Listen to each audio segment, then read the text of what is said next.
오늘은 이사야서 10장 5절에서 19절 말씀을 통해서 내 인생의 주관자 예수 그리스도라고 하는 제목으로 같이 말씀을 나누기를 원합니다. 내가 신앙생활을 하고 있다는 것과 단순히 교회를 다닌다 하는 것은 의미가 좀 다릅니다. 또한 내가 믿음을 갖고 있다는 것과 또 교회에 출석한다는 것은 좀 다른 의미가 있습니다. 내가 신앙생활을 하고 또 내가 믿음을 갖고 있다라고 하는 것은 여러 가지 의미가 있지만은요, 온 우주 만물의 주관자가 하나님이심을 고백하는 것입니다.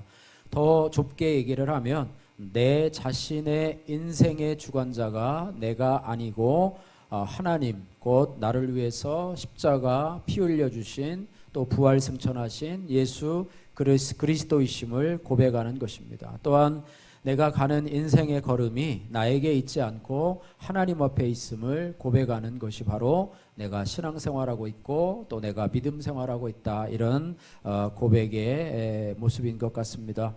오늘 저와 여러분들이 이사야서 10장 5절에서 19절 말씀을 읽었는데요, 5절에서 11절 말씀에는 교만에 빠진 아수르에 대한 하나님의 그런 화 혹은 진노가 선포되는 내용이고요. 12절에서 15절 말씀은 아수르에 임할 하나님의 심판에 대해서 말씀하고 있고요. 또 16절에서 마지막 19절까지는 마침내 소멸될 아수르의 영광에 대해서 말씀을 하고 있습니다.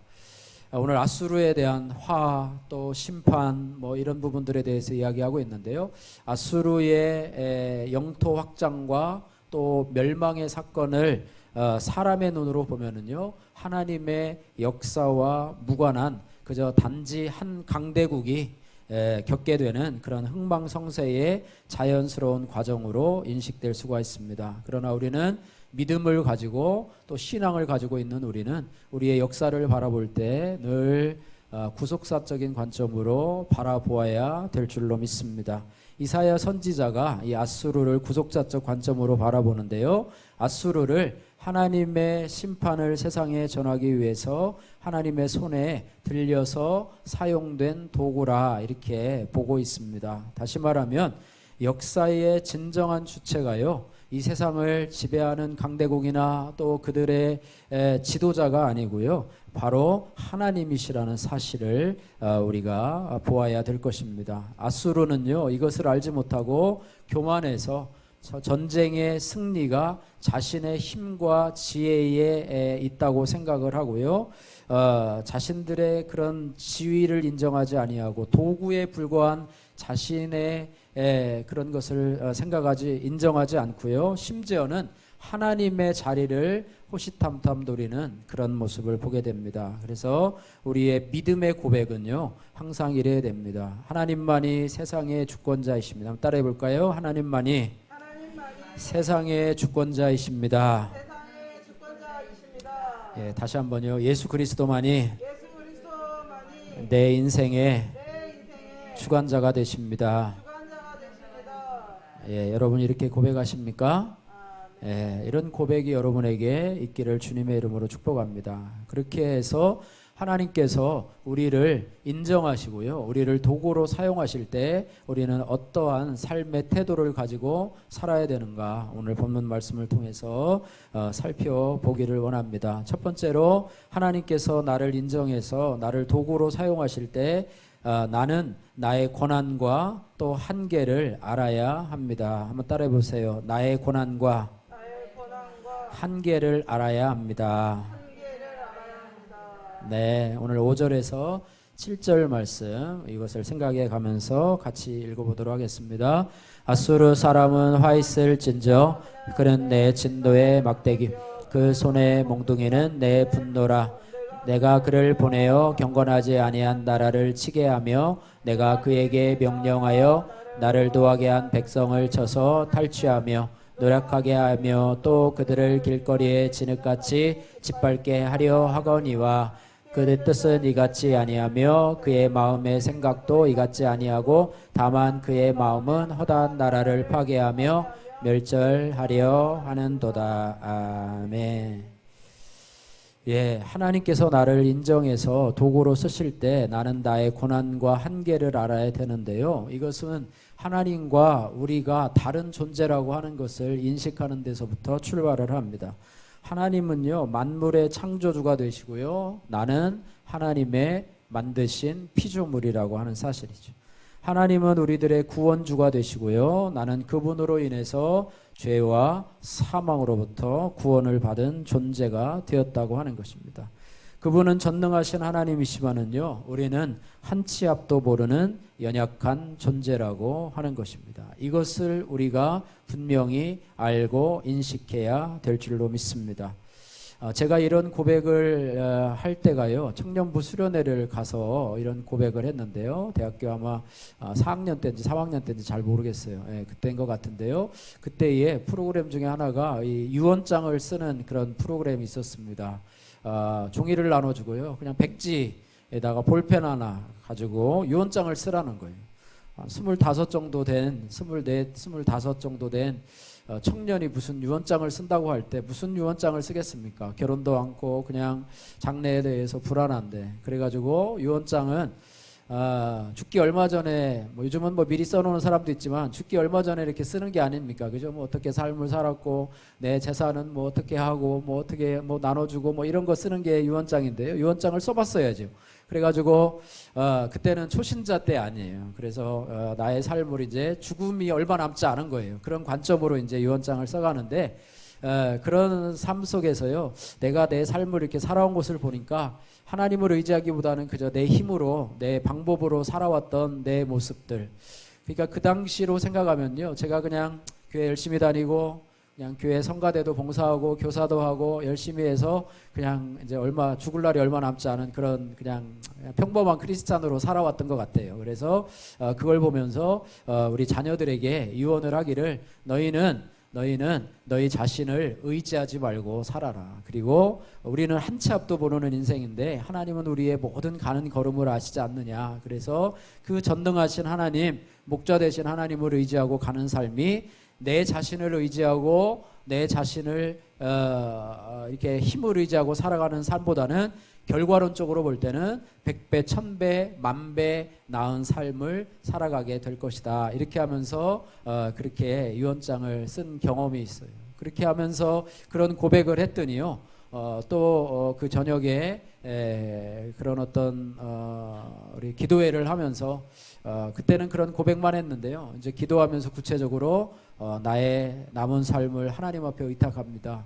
나의 남은 삶을 하나님 앞에 의탁합니다. 그렇게 하고 저녁에 그렇게 기도를 했는데요, 새벽 기도 때, 새벽에 우리 기도하는 시간이 있는데, 그때 사단이 무슨 생각을 주냐면, 너 어저께 하나님 앞에 내 삶을 맡겼지, 너 잘못하다가 선교사로 끌려가가지고 아프리카 가서 식인종한테 죽을지도 몰라, 이런 두려움을 막 주더라고요. 그래가지고 그것을 또 따라가면 안 되잖아요. 그래가지고 예수의 이름으로 물리치고 다시 한번 하나님, 제 삶을 하나님 앞에 맡깁니다. 그렇다고 뭐 목회자가 된다거나 뭐 선교사가 된다거나 그런 건 아니고요. 어쨌든 유언장에 쓴 대로 제가 내 생각대로 하지 않고 하나님 앞에 내 길을 맡기면서 그렇게 가기를 원합니다. 이런 고백을 한 적이 있어요.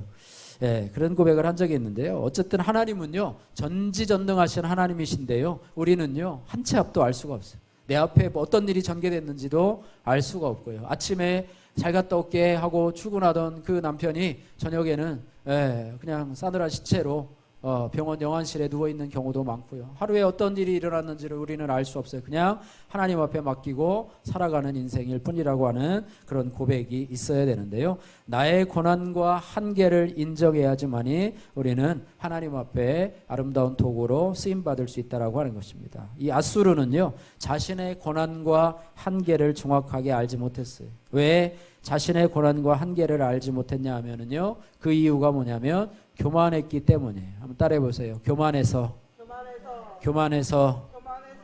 알지 못합니다. 예, 교만한 사람은요, 알지 못해요. 예, 교만하면은요, 자기가요, 하나님의 자리까지 올라가려고 합니다. 교만의 뜻이 뭐냐면 하나님의 자리에 내가 앉는 것이 교만이에요. 네.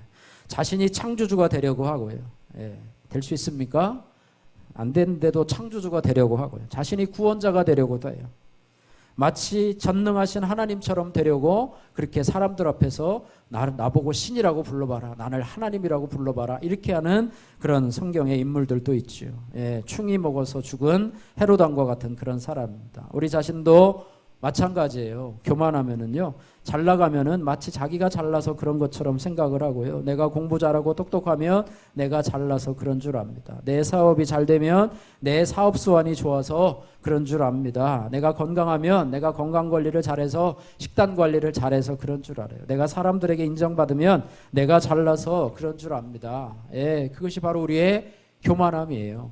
내 한계를, 내 권한을 알지 못하는 그런 모습입니다. 하나님은요, 아수르를 통해서 경건치 않은 나라들을 처벌하시려고 하나님의 막대기와 몽둥이를 찾아야 되는데, 그 막대기와 몽둥이로 아수르라고 하는 나라를 택한 거예요. 그런데 이 아수르는요, 하나님이 자기 손에 들려준 막대기와 몽둥이가 하나님이 쥐어준 것임을 알지 못하고요, 자기 힘과 능력인 줄로 착각을 하고 그것을 막 열국중에 막 휘둘러 대고 있습니다. 착각을 한 거죠.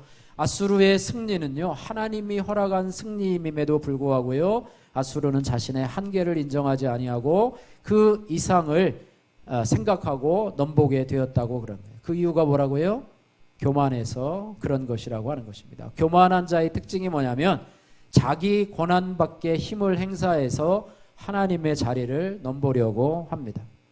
여러분, 창세기에 보면은요, 뱀으로 변장한 사단이 하와를 유혹하게 되는데요, 그 유혹이 그렇습니다. 선악과를 따먹게 되면 내가 누구처럼 된다고요? 하나님처럼 된다. 하나님처럼 될 수 있다는 말에 아담도 유혹을 당하고 또 하와도 유혹을 당하고 결국은 인간이 사단의 계략에 넘어가서 어떻게 됐습니까? 하나님처럼 되었습니까? 하나님처럼 되기는커녕요, 쫓겨나가지고요, 쫓겨나서 에덴 동산에서 쫓겨나는 그런 벌을 받게 되었다고 하는 것입니다. 자신의 고난과 한계를 넘어서 하나님이 금하신 그런 선악을 알게 하는, 동산 중앙에 있는 선악을 알게 하는 나무의 열매를 탐하고 따먹게 되는 것이 바로 우리 인생인데요, 이러한 인류의 조상 아담의 이런 범죄가, 이런 것이 오늘날까지 저와 여러분들에게도 이어지고 있다라고 하는 것입니다. 어떤 일을 해놓고서도요, 하나님께서 하셨습니다가 아니라요, 하나님의 자리에 자꾸 내가가 들어갑니다. 내가 했습니다. 내가 기도응답 받았습니다. 내가 헌금했습니다. 내가 헌신했습니다 하면서 하나님의 영광을 자꾸 자신이 가로챕니다. 이것이 바로 타락이에요. 타락이. 저도 제가 잘나서 공부 잘해서 뭐 전교 1등도 하고 또 박사학위도 딴 줄 그렇게 알았습니다. 제가 잘나서 경쟁률이 한 50대 1 정도 된 미국 카투사의 시험이 합격된 줄로 그렇게 알고 교만했어요. 제가 잘나서 큰 교회에 부목사로 들어간 줄 알았습니다. 그러나 그것은 아수르와 같은 착각이요, 오해였었고 또 교만이었다고 하는 것을 이제 깨닫게 됩니다. 예, 그래서 돌아보니 하나님의 은혜였습니다. 오늘 우리의 찬송이 그렇잖아요. 그죠? 하나님의 은혜, 당연한 줄 알았는데 돌아보니 하나님의 은혜이다, 이렇게 말하고 있습니다.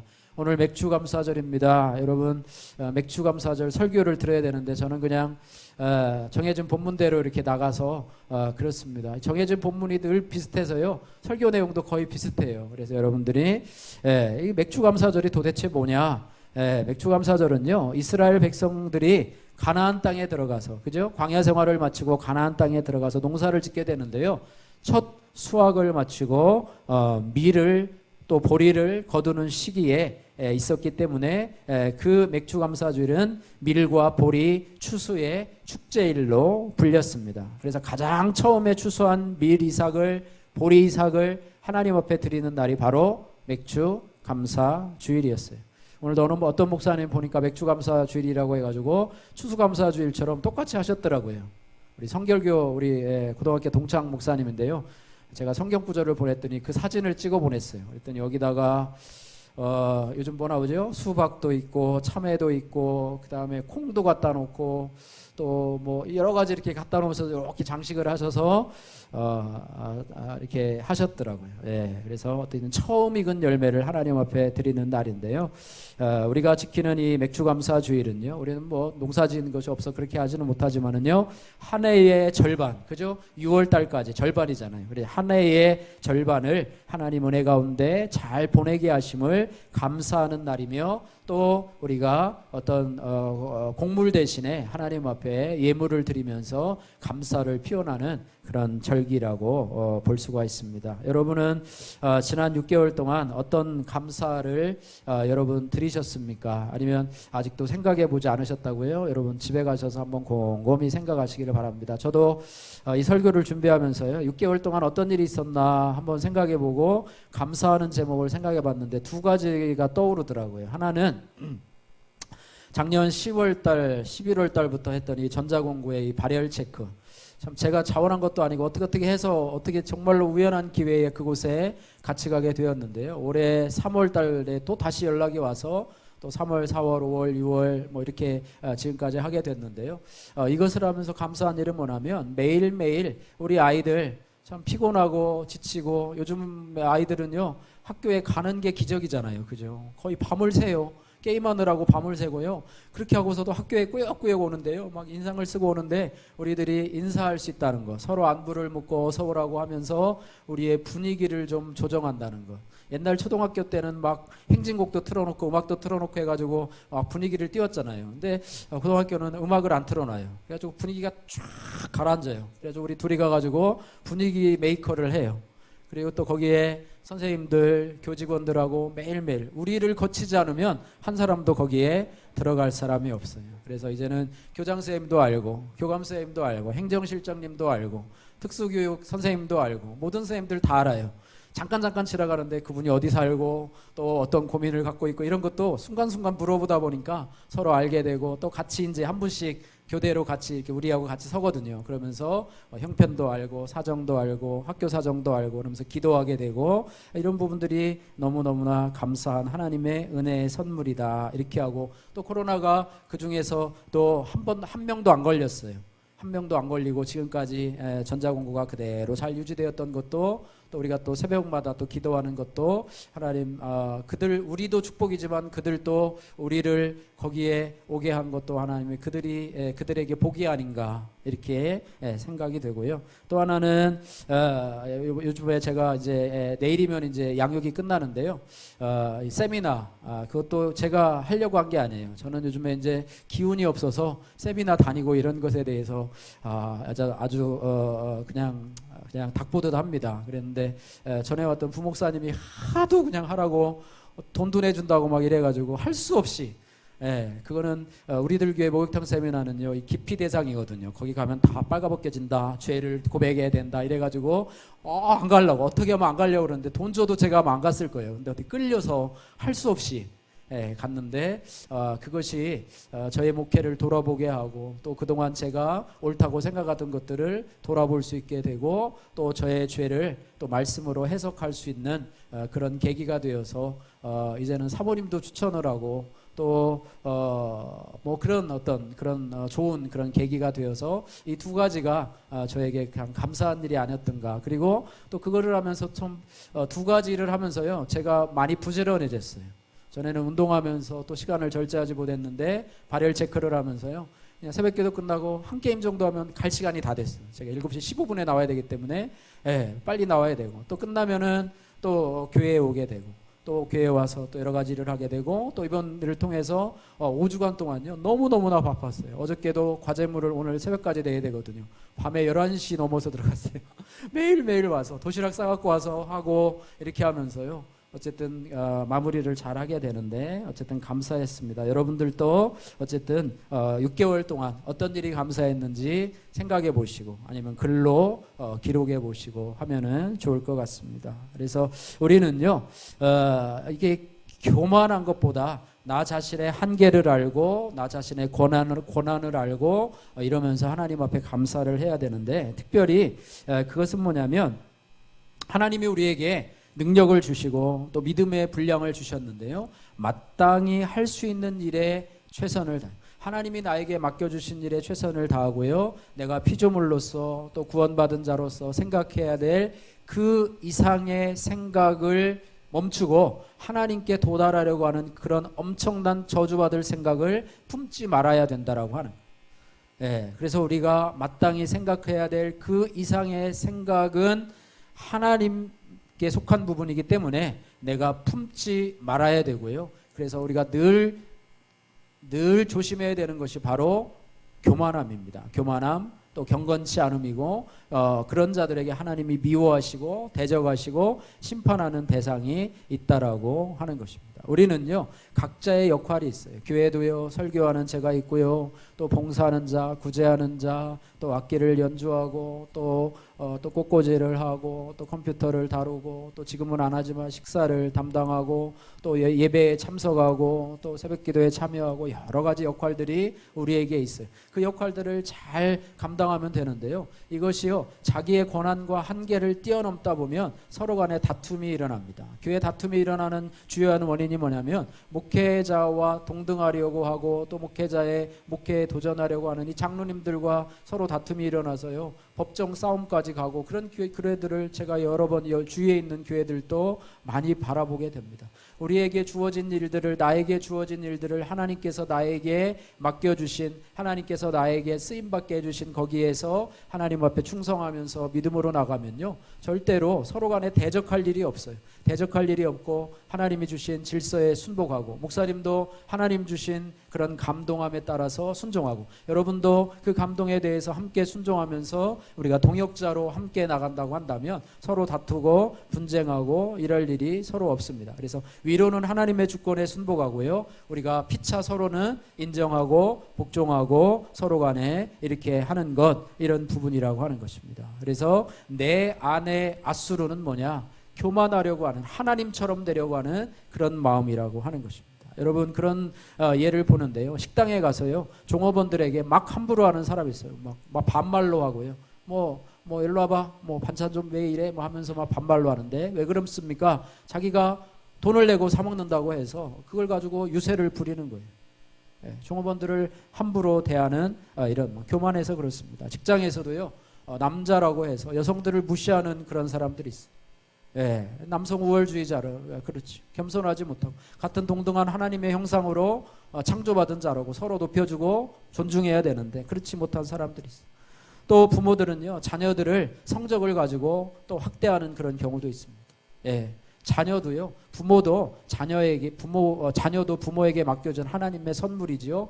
마음대로 할 수 있는 그것이 아닌데 마치 자기의 소유물처럼 이래라 저래라 간섭하고 주장하고 상처를 주고 이런 부분들은 아니라고 하는 거예요. 그래서 자녀들을 귀하게 섬겨야 되고요. 또 제가 부교육자 생활을 15년을 했잖아요. 그러면서 담임 목사님들을 보면 부교육자들을 잘 섬기고 또 그곳에서 잘 양육을 해서 이렇게 해서 담임으로 나갈 수 있도록 정말로 이렇게 해야 되는데, 어떤 분들은 자기가 월급을 준다고 생각해서 마음대로 막 욕하고 마음대로 부려먹고 막 이런 분들이 많이는 없는데 가끔씩 있고요. 그래요. 그런 분들을 또 마찬가지로 교만함이라고 생각하는 거예요. 우리도 여러분들 한번 적응해 보시고 내 안에 아수르와 같은 그런 자신의 고난과 한계를 뛰어넘고 마치 자기가 하나님처럼, 자기가 마치 인생의 주인처럼 그렇게 주장하려고 하고 또 남을 소유하려고 하는 이런 부분들이 없는가 한번 돌아보시고요. 내 가정에서 또 우리 교회에서 또 사회생활을 하면서 이런 부분은 없는지 돌아보고 나의 고난과 한계를 인정하고 살아가는 하나님 앞에 겸손한 자가 되기를 주님의 이름으로 축복합니다. 두 번째로요, 하나님께서 나를 인정하는 도구로 쓰실 때 야망에 미혹되지 말아야 합니다. 이렇게 말씀하고 있습니다. 한번 따라해 보세요. 야망에 미혹되지 말아야 합니다. 야망이라고 하는 것은요, 우리가요 좋은 말로 얘기하면 뭐 비전이라고도 하고요, 또 꿈이라고도 하고요, 소년들이요 뭐 보이스비 앰비셔스 해가지고 꿈을 가져라, 야망을 가져라 이렇게 하는데요, 이 야망 속에는 욕심이 들어가고요, 하나님을 배제한 그런 욕심이 들어갈 수 있기 때문에 우리가 야망에 미혹되지 말아야 된다고 하는 거예요. 오늘 본문의 이 아수르가요 하나님께서 자기에게 준 심판의 도구로서의 범위를 넘어서요, 더 나아가서 욕심이 생겼는데요, 세상을 장악하고 정복하려는 그런 야망을 품었습니다. 자기 주위의 나라들을 침범하다 보니까 이제는 글로벌적으로 모든 세상에 아주 우두머리가 되고 싶어하는 그런 마음이 생겼어요. 하나님의 계획은 뭐였느냐? 경건치 않은 나라들을 벌하심으로 인해서 세상을 바르게 다스리기를 계획하셨지만은요, 아수르는 이것을 자신의 야망을 이루는 기회로 악용을 하고요, 세상을 파괴하고 아주 멸절하려고 그렇게 했습니다. 그들의 관심은 오로지 정복을 통한 제국의 확장뿐이었고요, 정복과 약탈이 그들의 삶의 목적이 되었다고 하는, 하나님의 도구로 하나님의 계획을 이룬다고 하는 생각은 1도 없고요, 그것으로 만족하지 않고 자신의 뜻을 이루어서 하나님의 자리에 세계 열방에서 가장 큰 자로서, 큰 나라로서 서기를 원하는 그런 말이 있습니다. 거듭된 승리에 도취돼서요, 하나님도 안중에 없고요, 급기야는요, 유다와 예루살렘까지 침략하고 엿보려고 하는 모습을 보게 됩니다. 그 전에 신실하게 믿었던 사람이요, 잘 나가다 보니까요, 더 잘 믿어야 되는데 하나님이 희미하게 보이고요, 하나님을 멀리하게 된다면 그 잘 나가는 것은 그에게 축복이 아닐 수가 있다라고 하는 거예요. 신앙은요, 초지일관입니다. 초지일관, 충성된 모습을 보여야 됩니다. 여러분, 시련이 와도 형통이 와도 여러분 꾸준하게 하나님을 섬기시기를 주님의 이름으로 축복합니다. 널뛰기 하는 신앙은요, 어려워요. 널뛰기 하는 신앙은 참으로 본인도 힘들고요, 주위에 보는 사람도 힘들어요. 그래서 늘 변함없는 신앙, 꾸준한 신앙을 갖게 해달라고 여러분 기도하시기를 주님의 이름으로 축복합니다. 아수르는요, 피정복지에 항복한 왕들을 고관으로 임명을 하고요, 패권 국가로서 모든 민족의 신이 되어 버립니다. 심지어는요, 예루살렘의 여호와 하나님도요, 하나님 하나의 우상으로 취급을 해버립니다. 하나님을 우상으로 취급해버린다. 자기가 힘이 세고 자기들의 신이 힘이 세니까 너희들도 너희가 믿는 신은 약한 신이니까 우리의 강력한 신을 믿으라. 너희가 믿는 하나님도 별것 아니다. 그죠? 예루살렘 성을 포위하고요, 히스기야 왕과 그 백성들에게 막 그렇게 얘기를 합니다. 너희의 신은 거짓 신이다. 그러니까 항복해라. 히스기야가 얘기하는 것은 거짓말이니까 너희는 받아들이지 말라라고 하면서요, 자기의 신이 최고의 신이고 하나님도 여러 신들 중에 하나 약한 신에 불과하다, 이렇게 교만이 하늘까지 찌르는 그런 모습을 보게 된다고 하는 거죠. 여러분, 성공이라고 하는 욕심이 잉태되고요, 야망이라고 하는 우상에 도취되면요, 교만에 빠져서 이제는 그가 가야 될 길은 한 곳이에요. 멸망의 길로, 지옥의 길로 빠질 수 있다라고 하는 것입니다. 여러분요, 우리가 욕심이 잉태한 즉 죄를 낳고 죄가 장성한 즉 사망을 낳느니라, 이렇게 말하고 있습니다. 여러분에게 꿈이 있어요.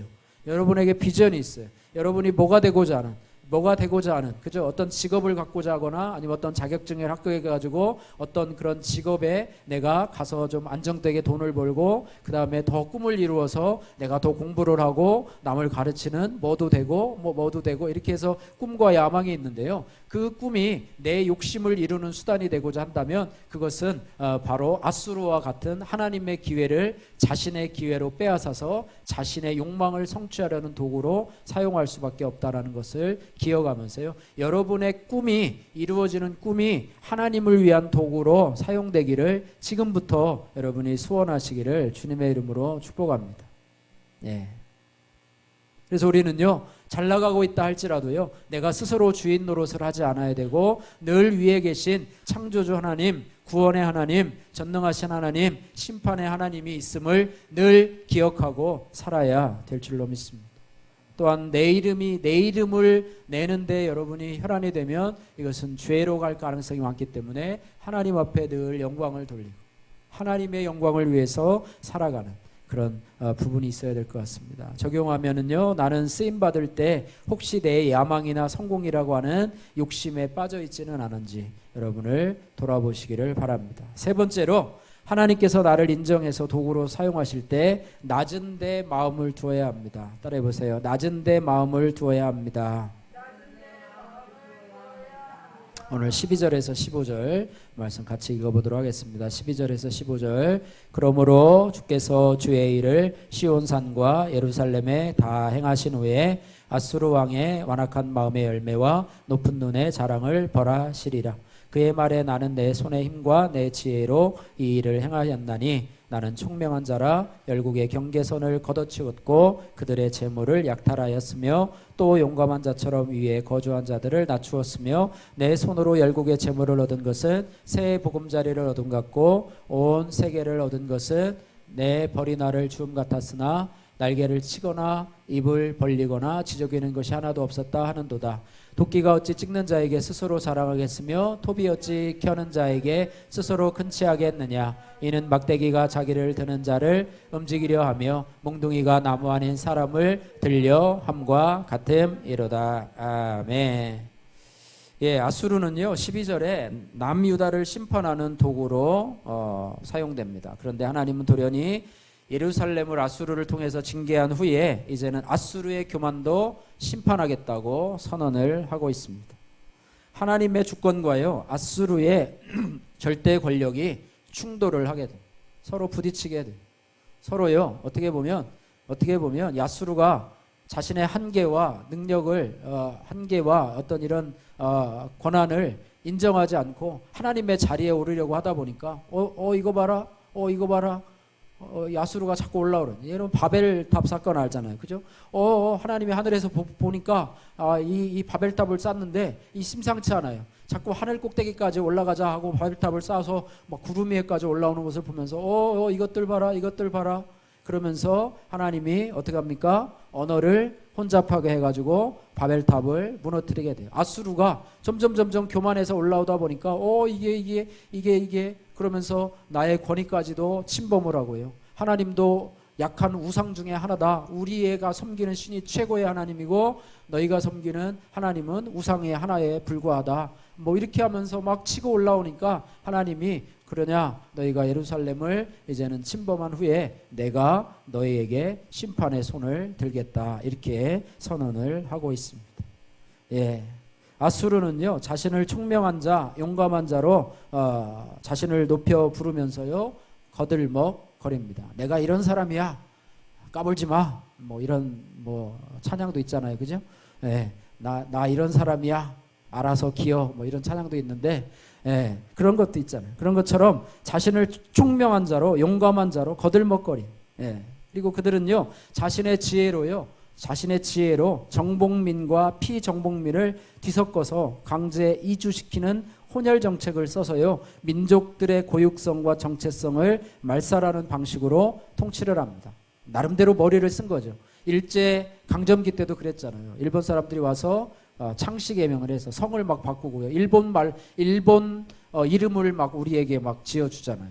예, 그리고 한글도 못 배우고 일본어를 배우게 하고 또 뭐하냐면 아수르는요 그들의 그런 자원들을 다 막 앗아갑니다. 다 빼앗아가요. 우리나라 놋그릇 숟가락 하나도 다 뺏어가는 그런 것을 하고요. 그렇게 했는데요. 그렇게 하면서도 이 아수르는 내 손의 힘과 내 지혜로 했다고 자랑을 하면서요 열국을 정복하는 일이 마치 새 둥지에서 알을 꺼내는 것 같이 쉬웠다 이렇게 거드름을 피우고 있습니다. 그런데 15절에 보면 아수르는요 하나님이 쓰시는 도끼나 톱에 불과하다는 사실을 몰랐다고 하는 거예요. 여러분 도끼가 아무리 날카롭고 아버지 또 그 날이 좋아서 나무를 잘 자른다 해도 어떻게 찍는 자에게 도끼를 들고 찍는 자에게 비유할 수 있겠습니까?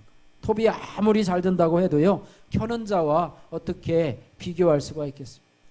토기가 아무리 하다 해도요 토기장이와 비교할 수 있겠습니까? 어떻게 잘났다고 할 수가 있겠습니까? 토기장이가 빚는 대로 빚어지는 거죠. 도끼가 아무리 잘라도 도끼를 휘두르는 자에게 그 도끼가 매여 있는 거 아닙니까? 이런 것을 알지 못하고 어리석은 자와 같은 이 아수르의 모습이 있다고 하는 것입니다. 하나님은 그들의 완악한 마음의 열매와 높아진 눈의 자랑을 심판하시겠다고 말씀을 하고 있습니다. 여러분은 일이 잘 되고요. 또 사역의 열매가 풍성할수록 또 돈이 많이 쌓이고 자녀들이 잘 나갈수록 우리는 마음의 교만을 경계해야 된다고 하는 거예요. 마음을 높은 데 두지 말고 늘 낮은 데 두어야 합니다. 우리가 7월 달부터 매일 성경 이제는 잠언을 2달 동안 끝내고요. 이제는 어디를 보고 있냐면 야고보서를 보고 있어요. 거기 보면 야고보서 1장 9절 말씀에 이런 말씀이 있습니다. 낮은 형제는 자기의 높음을 자랑하고 부한 자는 자기의 낮아짐을 자랑할지니라 라고 말하고 있습니다. 낮은 형제는 어떤 형제입니까? 가난한 형제. 가난한 형제는 자랑할 게 없어. 내가 가진 것도 없고 뭐 보여줄 것도 없는데 그럼 뭘 자랑하냐? 자기의 높음을 자랑하라. 믿음 안에서요, 자기가 하나님의 자녀된 존귀한 신분이라고 하는 것을 자랑하라고 얘기하고 있고요. 부자는 뭐를 자랑하냐? 자기의 낮아짐을 자랑하라. 지금 돈을 많이 갖고 있지만은요, 돈은 풀의 꽃과 같이 시들고 말라지기 때문에 그것을 자랑하지 말고 오히려 낮아짐을 자랑하라. 이렇게 말씀을 하고 있습니다. 네. 인생의 성과와 결과물을 낼수록 또 내가 사람들 앞에서 인정받고 박수받을수록 하나님 앞에서 더욱 겸손해져야 합니다. 그래서 근데 그렇게 하려면은요, 우리가 매일매일 말씀 앞에 서 있는 수밖에 없어요. 여러분, 말씀을 대하지 않고서는요, 자신이 교만한 줄을 몰라요. 자기가 지금 하나님의 자리에까지 올라간 줄을 몰라요. 자기가 잘나서 그런 것처럼 생각을 하는데요, 하나님의 말씀이 우리를 그렇게 우리를 이렇게 비춰주게 된다고 하는 거예요. 제가 양육 과제가 5가지가 있는데요, 매주마다 내는 게 5가지가 있는데요, 그중 하나가 큐티하는 거예요. 매일 큐티하는 거예요. 그 교회에서 나오는 큐티인이라고 하는 큐티 교재가 있는데요, 일주일에 3번 이상을 해가지고 느낀 점을 써서 이제 올리는 건데요, 저는 뭐 자랑은 아니지만 매일매일 했습니다. 매일매일 했고요. 했는데 매일매일 하면서 느끼는 것은, 그동안 새벽 기도를 하고 새벽 설교를 하면서 그것이 큐티인 줄 알았어요. 그냥 은혜 받으세요 하고 있는데, 그러면요, 하루가 그냥 이렇게 지나가요. 그냥 큐티, 그러니까 새벽에 그 매일 성경을 가지고 설교를 하면요, 당시에는 은혜 받는 것 같은데 끝나고 나면 돌아서면은 아무것도 생각이 안 나요. 뭐 여러분 어떠신지 모르겠어요.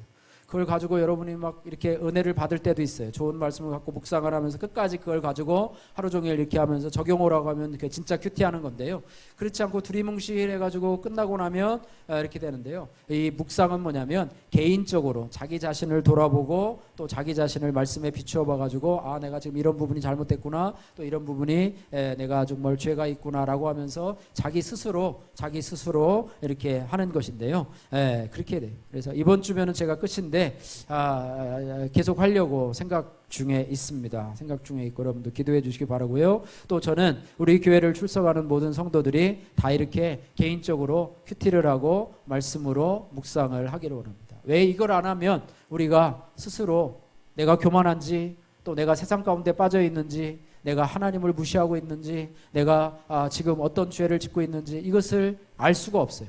내 내면의 깊은 생각에 대해서는요, 하나님의 말씀이 아니고는요 들춰낼 수가 없어요. 그래서 우리는 이게 참 영적 습관을 들이기가 참 쉽지는 않은데요, 그럼에도 불구하고 이것을 우리가 어떤 우리 신앙의 방향으로 정하고 가야 될 줄로 믿고, 저도 그렇게 또 우리가 그렇게 가야 될 줄로 믿습니다. 그래서 우리가 사역이 잘 되고 일이 잘 될수록 우리가 말씀으로 비춰주지 않는다면요, 우리는 다 앗수르와 같이 내가 잘해서 된 것처럼 그렇게 교만으로 빠질 수밖에 없는 그런 타락한 인생임을 우리가 고백을 할 수가 있습니다. 그래서 적용의 말씀입니다. 여러분, 일이 잘 되어서 앗수르와 같이 나에게 교만한 부분이 있지 않습니까? 또 교만한 부분을 점검해 줄 매일의 묵상 시간을 여러분들 갖고 있습니까? 아니면 그냥 하루를 두리뭉실하게 살고요, 그렇게 살고 있습니까? 여러분 돌아보시기를 바라고요. 말씀을 마치겠습니다. 하나님께서 나를 인정해서 도구로 쓰실 때 나는 나의 고난과 한계를 알아야 됩니다. 내가 피조물이고 구원받은 자고 나는 연약하고 무능한 자임을 고백해야 됩니다. 두 번째로, 하나님이 나를 인정해서 도구로 쓰실 때는요, 야망에 미혹되지 말아야 됩니다. 세상에서는 야망을 요구하고요, 꿈을 가지고 꿈을 성취하라고 하지만은요, 하나님께서는 야망은요 자신을 위한 도구예요. 자신의 영광을 위한 도구지요. 우리 믿는 사람은요 자신의 영광의 도구로 하나님을 이용하면 안 됩니다. 그래서 하나님의 도구로 사용될 수 있기를, 주님의 이름으로 축복합니다. 세 번째로 하나님께서 나를 인정하여 도구로 사용하실 때는요, 낮은 데 마음을 두어야 합니다. 그러기 위해서는 우리가 하나님의 말씀 앞에서 우리 자신을 매일매일 점검하면서 살아가야 될 줄로 믿습니다. 오늘 이 말씀을 기억하면서 우리 찬양하도록 하겠습니다.